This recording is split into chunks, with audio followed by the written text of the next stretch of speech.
What's going on? Welcome back to the channel. So today we're going to talk to you about Lucid, give you a quick overview of some of the data points, what's really moving it, and go over everything else you need to know. But first, make sure to hit that thumbs up, and with that, let's get right to it. So NIO is down 0.98%, 402 the low, 413 the high, and that was pretty much the market open. So it looked like it wanted to participate with the broader market. Of course, CPI came out, a lot of good bank earnings as well. That is driving a lot of growth.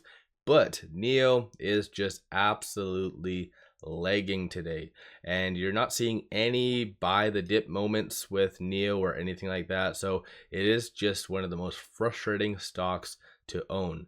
So in reality, I think it needs to be hopefully good news coming out from China tomorrow, and that could really maybe reinvigorate some buying in NIO. But as of right now, opportunity cost is really kicking in, and people are seeing so much better opportunities pretty much anywhere, even spec plays. So it's kind of a very frustrating kind of scenario, but no actual news, no SEC filings, and as I've stated over the last two videos, there's absolutely no even speculative things. No articles coming out. You see some articles kind of just calling NIO a buy, saying it's attracting investors, but ultimately a lot of these articles are just referring to the fact that NIO is very oversold.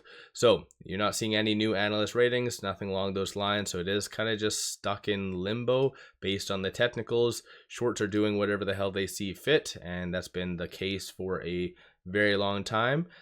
So as of right now, shorts are increasing 505,000 shares. 11.99% of the free float is being shorted. Works out to be 160.18 million shares overall are being shorted.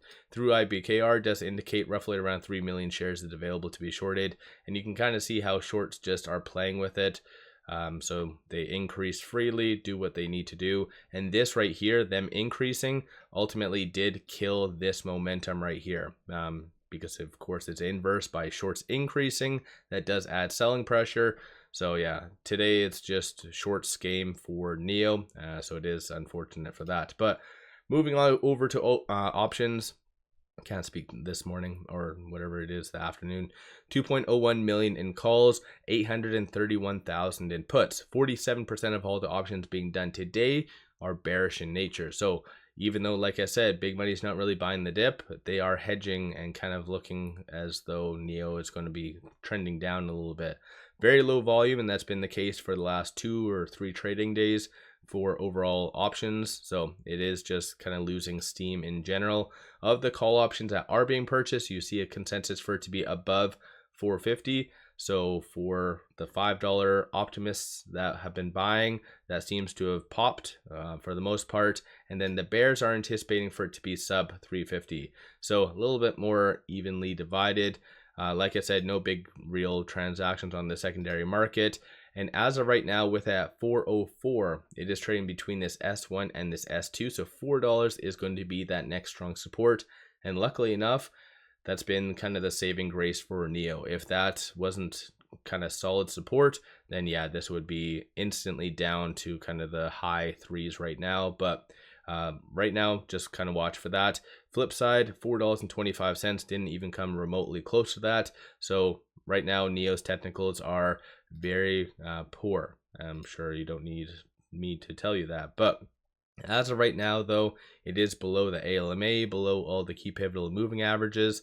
The only bullish thing about the technicals is the fact that it is very oversold. And that's at the same time what a lot of articles are actually bringing up, is just the fact that if NIO does put out something of substance, good piece of news, then you could see a rush of value investors potentially causing NIO to go higher. But as of right now, I don't think there's anything coming out, at least in the short term, aside from the macro data coming from China tomorrow. So that could be maybe a stimulant possibly. So just kind of stay tuned for that. Go back over to here and just watch for a lot of the strong support and resistance points.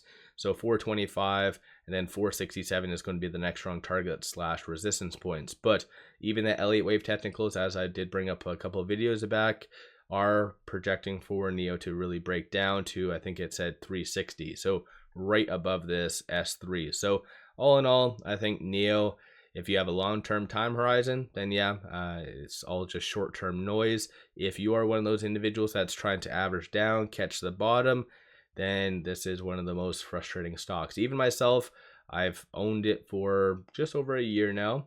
Prior to that, I kind of just swung trade it, but I decided at that stage it was a pretty good risk versus return. And yeah, it has gone up and kind of popped a couple of times since in that last year, but generally it fails to hold any gains all the time, and it is one of the most frustrating stocks to really want to believe in, but yet always just get disappointed by. So let me know your thoughts. Are you buying NIO today? Are you selling? Are you rotating out into potentially a lot of other good opportunities out there? What's your viewpoint on all that? Don't forget to hit that thumbs up. And one final thing, pop over to my Patreon where I give buy signals on stocks, options, and crypto. Many of them have been absolute bangers. So just in the month and a half that I've launched it, some have already doubled, tripled, quadrupled. So definitely worthwhile to pop over there and take a look. Link in the description below and also comments. With all that, appreciate all of you watching.